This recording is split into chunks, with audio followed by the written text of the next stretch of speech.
Sage Wanderer coming at you from my van down by the river. All right, so today is the big deadline day for the QAnon predictions. In these posts, the 4chan anonymous poster known as Q has set this day as the day that everything is supposed to be revealed by. Because today is the day the president is supposed to be back in the country. So, has the world changed? Is it all different now? Well, so far, it doesn't really appear to be. However, if you're expecting to get your news from the mainstream media on all of these events, you're going to be sitting around watching puppy dog shows and kitty cat stories and stories about Trump and the fake collusion story, because that's all they're reporting on. So let's talk about what's not being reported, but what is being reported nationwide and worldwide concerning some of these draining of the swamp activities. So here's some things that you may not have heard of. Now, these things may or may not be true because, once again, I cannot verify the validity of these sources and these stories. So this is more rumor, but with a mainstream media that is so completely fake, sometimes we have to just kind of sift through the rumors to get to the truth. So here's some of the rumors that I've compiled from various sources that I cannot absolutely confirm, but I would like to share with you nonetheless. So one of the most interesting things to me is how Hillary Clinton's Scooby-Doo van, her ambulance limousine, arrived on Monday, November 6th at the New York City FBI headquarters, and she was seen going in to have a meeting with the FBI. So I don't know what that's about, but she was there, and we have visual confirmation because of the imagery and the video showing her coming, in the caravan to the FBI.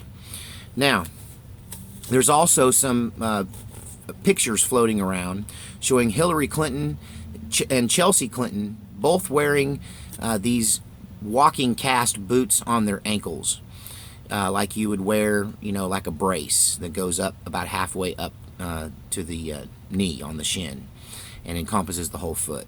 Now, we know Hillary Clinton is reported to have twisted her ankle some time ago, but did Chelsea also twist her ankle? Because she's wearing one too.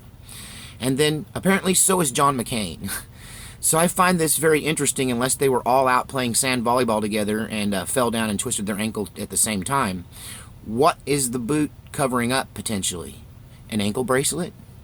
Could they be under house arrest? Could they already be ankle bracelet, and under the basic under house arrest by the FBI? And could they be monitoring their comings and goings? Very interesting. But once again, just conjecture.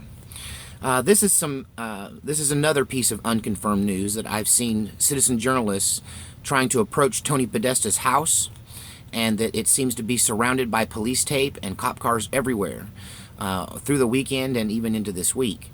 So is Tony Podesta also under house arrest? Potentially. This is kind of how they would treat high-level dignitaries and politicians who have broken the law. They don't just grab them and stick them down in the drunk tank with the rest of us. They let them go about their lives, under the guise that they are cooperating, and so they just monitor them or put them under house arrest. So another unconfirmed report is that the Clinton Foundation building, a big warehouse in the United Kingdom, was raided. And we don't know really what they were looking for or what they found, but there seems to be a massive raid on a Clinton Foundation owned or leased building in Great Britain.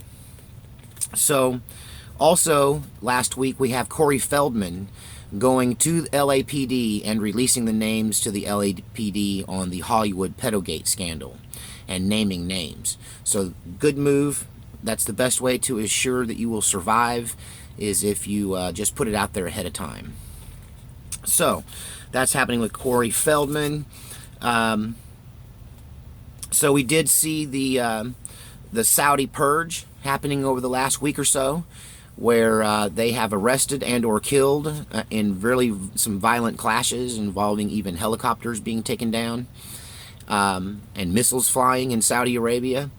and it's being purported that most of these Saudi princes that are being arrested had some direct ties with Hillary Clinton and gave some really large donations to the Clinton Foundation at various times.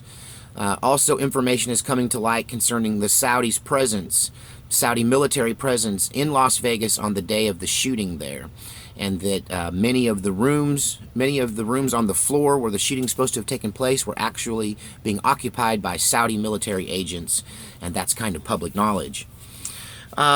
We've also got Nancy Pelosi, who is obviously slowly losing her mind. She can't remember who the president is. It's like watching a toddler trying to learn to walk, just to see her try to speak anymore. And a lot of people are putting forth the rumor that this is a fake attempt at faking Alzheimer's, so that she would not be responsible for testifying once all of this corruption comes out and the swamp is drained. That this might be her way to defend against prosecution and forced testimony by just saying, I don't know. I have a family member who takes care of an Alzheimer patient, and one of the cutest things she says, if you try to get her to do something, she says, I don't know what you want. I would love to help you, but my brain is quite scrambled. I hope to get it back someday. It's so cute and sad, but she's a sweetheart. 102 years old, by the way. Yeah, amazing. So, anyway, I'll do a story about her someday, a coffee talk or something. She's an interesting character, 100 years old. Love to hear her talk when her mind wanders. But is Nancy Pelosi faking the Alzheimer's so she doesn't have to testify? And then there's John McCain's brain surgery, his brain tumor, which is purported in the QAnon post as being fake. They ask the question, is this surgery fake? Is it real? Is the Mayo Clinic covering for him because the board is corrupt and there are people on there with deep state connections?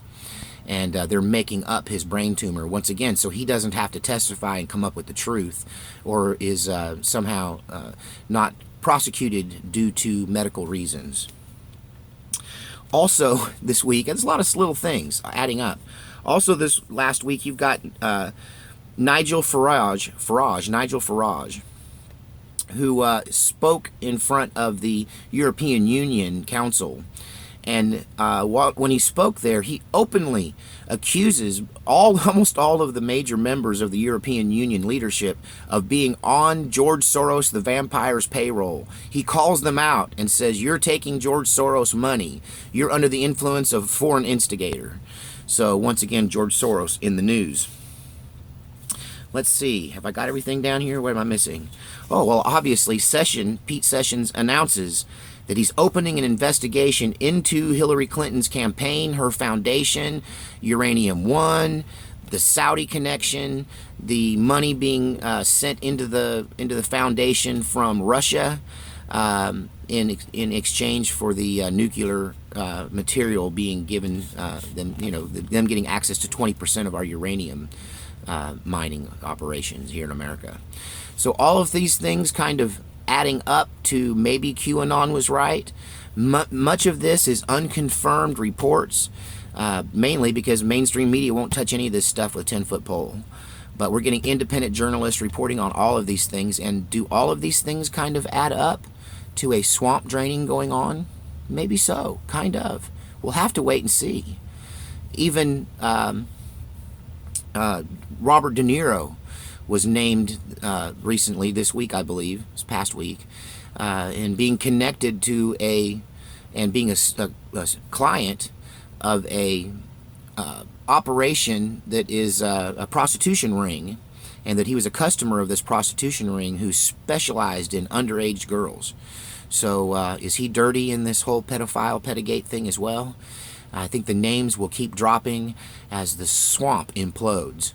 So is Q right? Could be. I'm not sure he's right about Mueller, to tell you the truth. I just don't see Mueller flipping. I think Mueller's going to turn in all of these mass indictments against the Trump campaign and Republicans that are standing in the way of the New World Order. But once again, we'll stay on top of this for you. And so this is kind of interesting. I use paper plates to make my notes on. And my son-in-law laughs at it. He says I should do a series called Paper Plate Facts. Maybe this is the first in the series of the Paper Plate Facts. But see, I can still eat on them. You know, it's not wasting. You know, reduce, reuse, all of that stuff. I'm being green. Anyway, so you guys have a great day. And this was a report from down by the river. God save the Republic.